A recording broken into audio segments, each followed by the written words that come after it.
Hey everyone, this is Mike, and over the last week or so it's come to my attention that there are a lot of new raiders watching my videos as well, for whom 5.4 is going to be their very first raid tier, or at least the first raid tier that they are going to be experiencing from launch day, because of course 5.2 raid tier has been out for quite some time now, and of course joining a raid tier when the raid is already 2 months old is going to be a very different experience than going at it from the same day that it comes out, because you're gonna have access to many different things. Now, the things that you should prepare when you go into the raid are very different depending on what you are kind of expecting to get from your first raiding experience in the first few weeks. Some people will be very content with only clearing the first fight, maybe the second one, whereas other groups really want to get the whole raid tier done in the first week or two, and depending on what you want, things are going to be very different. So I'm going to be listing off all of the things that I'm going to be doing when it comes down to like preparing stuff for the raid itself, and then I'll also kind of try to give you an example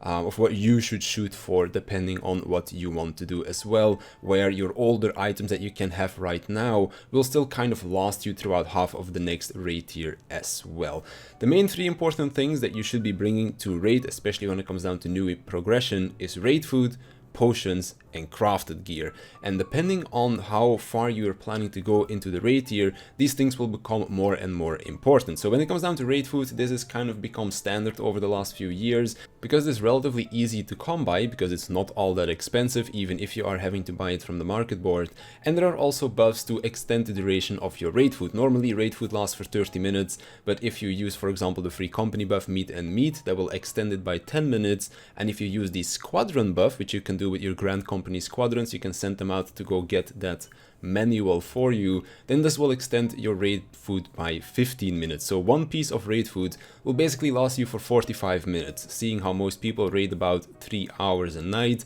when they go for a raid session, then you basically only need 4 pieces of raid food to last you for the full 3 hours, which definitely isn't all that much, and especially seeing how even the old raid food that you can get right now is still going to be quite good going into the next raid tier. Like for example, for me personally, when it comes down to what I'm going to be preparing first, is I'm going to be trying to get my crafted gear, then I'll make my raid food, and then I'll make my potions when it comes down to me personally crafting my stuff for the next raid tier, as that is what is my personal most important thing. I know that raid gear, like getting the crafted gear, is gonna be quite expensive if you can't craft it yourself, but it might also not be important for you at all, but I'll talk about that in just a second. The second thing that you should bring are going to be potions. Of course, potions that you can get right now are still going to do you just fine. There should be new potions coming out when 5.4 launches, but for now you can still use the ones that are available right now. They should be a little bit more cheap as well as we get into 5.4, of course, because there will be new potions. People will be wanting those, so the older ones should be cheaper on the market board.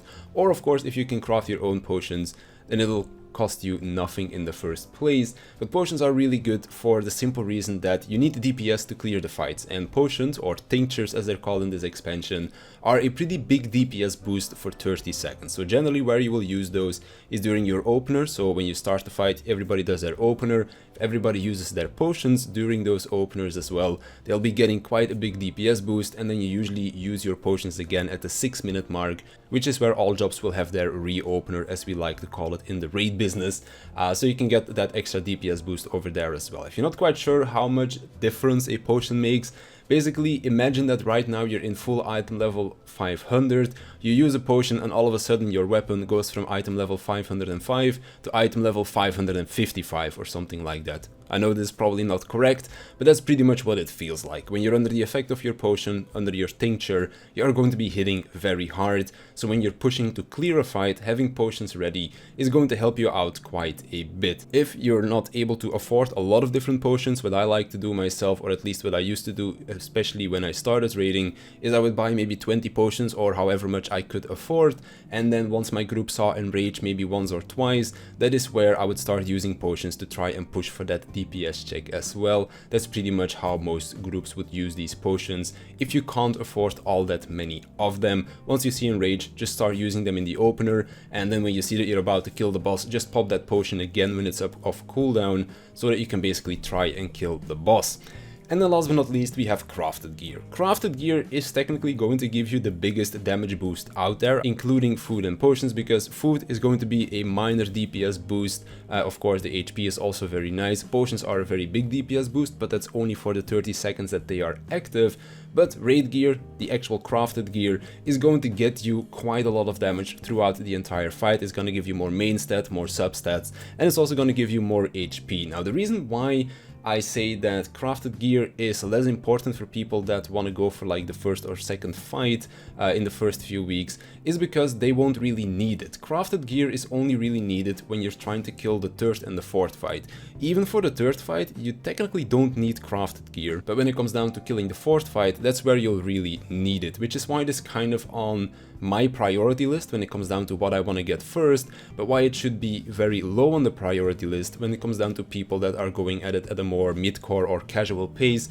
because by the time that they reach the third or the fourth fight, they might have already killed the first two fights, maybe 2 or 3 times, and because of that, crafted gear becomes less and less important, because crafted gear is only really important when you're looking at week 1, maybe even week 2 progression, because of course if you're able to kill the first 2 fights a few times, you're gonna get gear from that, and that gear is of course gonna be way better than the crafted gear that you can get on week 1. However, when it comes down to trying to increase your chances at clearing a fight, and even if you are the most casual player out there, your goal when you're going into Savage is still to clear the fights, and having crafted gear available to you will grant you a much higher chance to clear the fights than if you hadn't. Of course, you do still have to keep in mind, if you can't make the crafted gear yourself, this is going to be very expensive on the first week. Maybe into the second week a little bit more as well, but prices will start dropping quite a bit. So what I would recommend for players that want to go at it at a casual pace and that do not have access to crafters to make the gear themselves is see how far you can get with the gear that you have right now. Normally, if you're in full item 500, you should be able to clear the first as well as the second fight with that gear without all too much trouble. Of course, the better your gear is, the higher the chance of clearing is going to be, because you have more damage,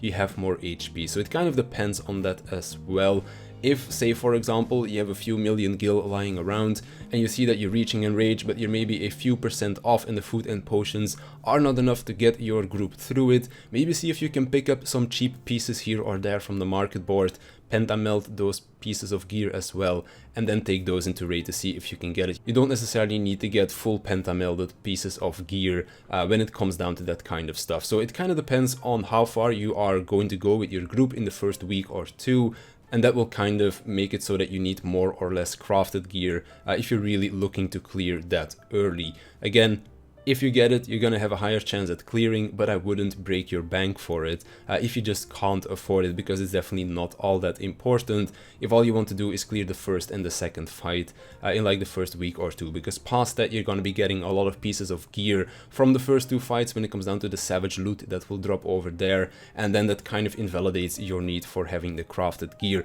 The reason why crafted gear is so incredibly strong in the first week is because of 2 reasons. First of all, you're gonna be able to get a full set of it, and this will be a 10 item level increase over what you have right now. Right now it's item 500, crafted gear should be item 510, and on top of that you can also pentamelt crafted gear, meaning you can put 5 materias into that gear, which is also going to be giving you a very big substat boost, which is definitely not a negligible boost of damage. But again, a lot of materias. If you don't have a lot of materia stocked up from doing hunt trains or whatever, then that will again cost you quite a lot of money. So depending on whether or not you should get crafted gear, yes or no, depends on how far you're gonna get into the raid tier in the first 2 weeks. Also depends on how much money you have available to yourself. If you do not have a lot of materia saved up, if you do not have crafters ready. If you do have crafters, if you have stocked up in materia in the past and you want to give your raid team the best chance at clearing, then by all means go and get it, because the better you are prepared for it, the better the gear you have, the better the food you have, the better the potions you have, then you will of course have a much better chance at clearing the fights themselves as well. But those are kind of like my suggestions when it comes down to getting into the raid tier in the week that it comes out. Get your food, that's definitely the most important one when it comes down to just raiding at a casual pace. If you're really trying to push for a clear, but you're barely not making the DPS check, then invest in some potions as well, use them during your opener. Even just 1 potion will already help out quite a bit. It might help you get that 1 or 2 extra % of damage that you are lacking, and if you really want want to go all out, then you can also get some crafted gear in order to boost your overall stats a little bit more, to give you an even bigger chance at clearing. But that's gonna be it for me. If you have any more questions, feel free to leave them in the comments down below and I'll definitely get back to you. And on that note, I want to thank you for watching, I want to thank my Patreons for supporting me, and I'll see you in the next one.